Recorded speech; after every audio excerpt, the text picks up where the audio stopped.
Dinas Tanaman Pangan dan Hortikultura Pesawaran sudah menyalurkan bantuan benih padi seluas 366 hektar bagi petani yang terdampak PUSO periode Januari hingga Februari 2025.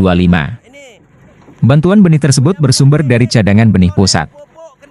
Sekretaris Dinas TPH Pesawaran, Hermanto mengatakan, curah hujan yang tinggi sejak awal tahun 2025 berdampak terhadap tanaman padi petani di beberapa kecamatan di Pesawaran seperti Kedondong, W5 dan W Hilau. Saat ini, pihaknya telah melakukan mapping terhadap titik-titik yang terdampak banjir dan dinyatakan mengalami PUSO. Di mana, bantuan benih tersebut merupakan bantuan benih yang bersumber dari pemerintah pusat.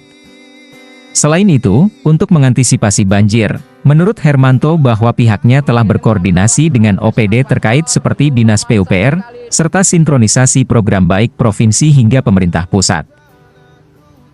Dampak curah hujan tinggi untuk di Kabupaten Pesawaran memang terdampak untuk beberapa kecamatan akibat dari curah hujan yang cukup tinggi, yaitu memang sudah langganan lah ya daerah banjir itu untuk di 3 kecamatan, untuk kecamatan W5, Kedondong dan W Hilau.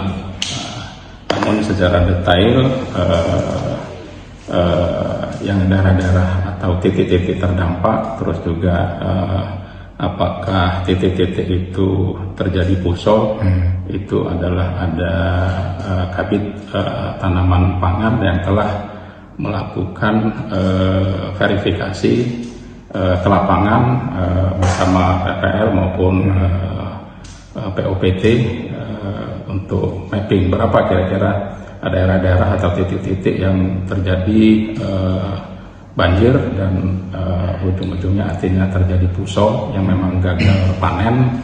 Nah, ini yang lebih paham untuk bisa menjelaskan adalah KDTP. Satu lagi pertanyaan, Mas. Kalau bantuan itu kan sifatnya temporer ya, Mas ya. Ketika ada bencana, katakanlah 100 hektar yang terkena PUSO. Ini kan karena memang air bah.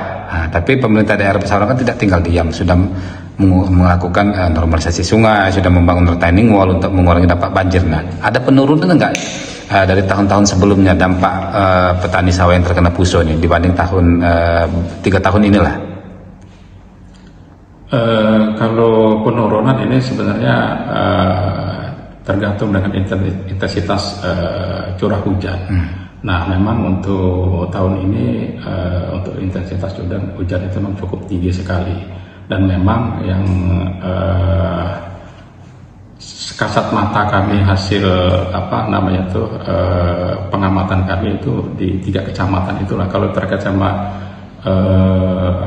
perubahan terhadap program-program yang masuk itu memang artinya belum terlihat kita. Sementara ini kan memang 3 kecamatan itu memang daerah artinya kan memang terdampak banjir ya? Tempat daerah-daerah banjir. Sementara itu, Kepala Bidang Tanaman Pangan Dinas TPH Pesawaran, Andrian Syah menambahkan bahwa pihaknya bersama POP sudah melakukan pendataan, di mana luas sawah yang terdampak banjir di 3 kecamatan tersebut menurutnya mencapai 552 hektar. Dan yang dinyatakan PUSO atau gagal panen mencapai 366 hektar. Sedangkan untuk mekanisme penyaluran bantuan tersebut berdasarkan usulan dari Dinas TPH Pesawaran, di mana berdasarkan survei sawah yang terdampak PUSO, pihaknya mengusulkan CPCL kepada Kementerian Pertanian. W5 itu agak banyak, 135, dan Kedondong 55 hektar. Nah, alhamdulillah memang kawan-kawan agak cepat di bawah, artinya kawan-kawan penyuluh itu langsung monitor di bawah bersama POPT, dan sudah terdata. Setelah terdata itu mereka langsung melaporkan ke dinas dan kami langsung tindak lanjuti, Pak. Jadi ada usulan CPCL terdampak banjir namanya, itu kita langsung sampai ke pusat, dan gak lama itu terakomodir. Artinya benih dapat tersalur mengganti kegagalan panen akibat PUSO itu. Ini musim tanam rendang apa yang terdampak banjir ini? Nah, sekarang kan masih musim tanam rendang. Hanya saja kalau benih itu yang udah nyampe sekarang, kemarin mau ditanam juga masih terdampak hujan. Akhirnya ya nunggu nanti hujannya berkurang baru ditanam ulang gitu.